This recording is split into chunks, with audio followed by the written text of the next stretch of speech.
Maxie, you're back? Yes. Everything has changed for you in the better. Yes. Since you came into this studio, and I take full responsibility. It's nothing to do with your hard work, it's all me. It's all you. Do you agree with this? I completely agree. In all seriousness, what are you up to? Because I saw your Instagram, and one day you were just playing in front of hundreds or thousands of people, and Heart tribute band? Yeah, Barracuda, America's Heart, it did happen. America's Heart tribute, it happened very quickly. I've learned a lot since being in a Heart tribute band. Most of which including that all truck stop bathrooms look the same. They look the same in North Carolina and Pennsylvania and Indiana.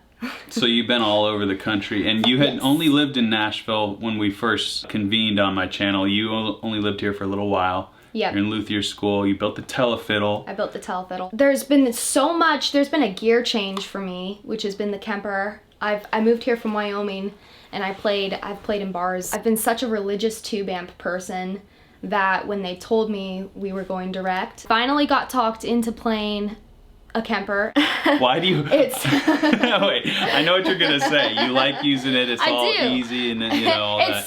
It does, like if I want to get a twin reverb sound, it sounds like a twin reverb. And you enjoy playing this as much as a tube amp, and why is it not as much? I wouldn't say as, yeah. It's so much easier. It's a 5-minute setup. The sound guys are happy that they only have to plug in one thing and they're not worrying about miking an amp up. Your spot on the stage is clean looking, your pedal board isn't messy. I can change my rig whenever I want to, and I still play a tube amp when I'm playing downtown Nashville. It's a cliche, but it's a cliche for a reason, because when you play out of an amp, it just feels a little different. Like we're playing out of my monitor speakers, and if you get the volume loud enough, it's really like a volume thing. It is a volume thing. Before I started running in-ears, when I play the fiddle, I want it to be as loud as possible so I can intonate. And there's always problems because other people in the band don't want to hear it, or it causes feedback. And when you're running in-ears, it cancels out that problem. And, you know, on top of it, then you can adjust the amp however you want in your ears. Even though you can't feel it, it can be just as loud as a tube amp. Have you had any scary moments on the stage, like with all this gear stuff, or has it been perfectly, knock on wood? I decided to carry my Kemper on the plane so it wasn't getting shaken up. So I was checking this guitar, which hasn't broken yet. It looks like it's, I'm actually seeing it up close. I'm like, oh, there's some stuff here. Oh yeah, you know, before I started playing this Telly when I was playing with them, this is some gunk from a jacket I was wearing a friend gave me. Oh, that's good. And it's just permanently stuck to it now. I actually tried to rub that off with alcohol. So this is what they call road worn. Yeah, it is road worn. It had none of these bumps or bruises before this summer. Long story short, when I was flying back from Vegas, I was checking my guitar, you know, and its fly case. Customs person came up to me and was like, if that's a firearm, it needs to go to so-and-so place. And it was one after another. And it was funny because that doesn't happen to me in the airport in Nashville. Even in the elevator in Vegas, I was holding my guitar and some people in the elevator asked me, oh, is that a firearm? I was is like, that a humongous AK-47 you're just casually carrying around? What are like your favorite Heart riffs? There's a thing called Nancy chords. Like she does a...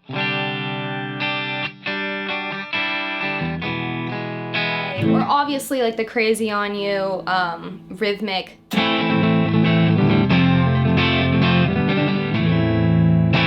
Coming into it, I've been into country music my whole life, and so I knew of Heart. When this came up, I started studying their music and looking into it. I really came to like a lot of their 70s music.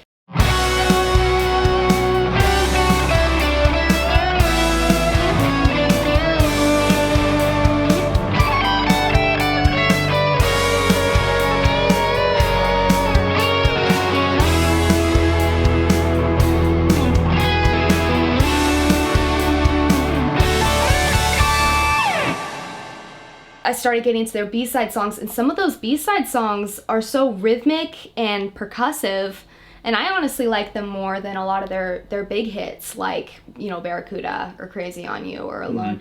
Just from a musician's aspect, it's more fun for me to play. With that being said, they had a lot of massive hits in the 80s. Nancy and Ann talk about how they had a production change, they had a new producer, a lot of their band was starting to change, and so the music is pretty different in their 80s albums than in their 70s. A lot of their B-side songs that are great are like Sing Child.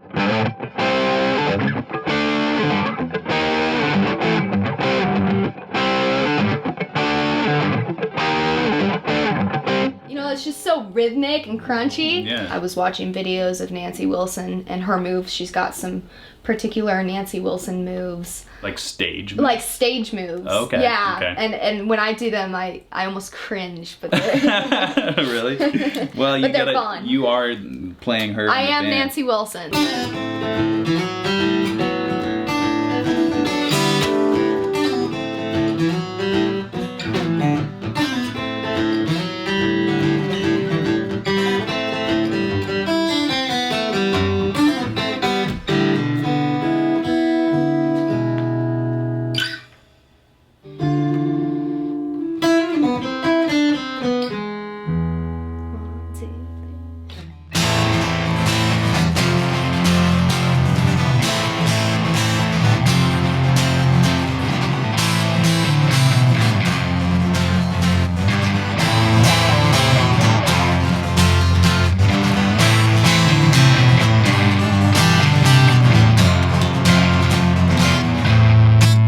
So you taken over this Heart tribute band. You finished luthier school in the meantime, Yes. and you're building me a guitar. We haven't talked about that. Planning on running a special custom line of the telefiddles. Okay. Eventually, and so I would do about 4 a year. This is like a teaser. This is for the when teaser. people will be able to like Yeah. sign up for one of those. Yes, handful. and I said it on camera, so now I have to do it. Yeah, you're accountable now.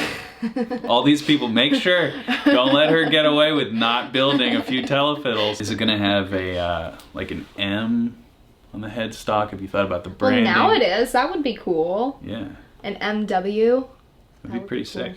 Hey, music is win. I know. Maybe It's I'll like steal- serendipity.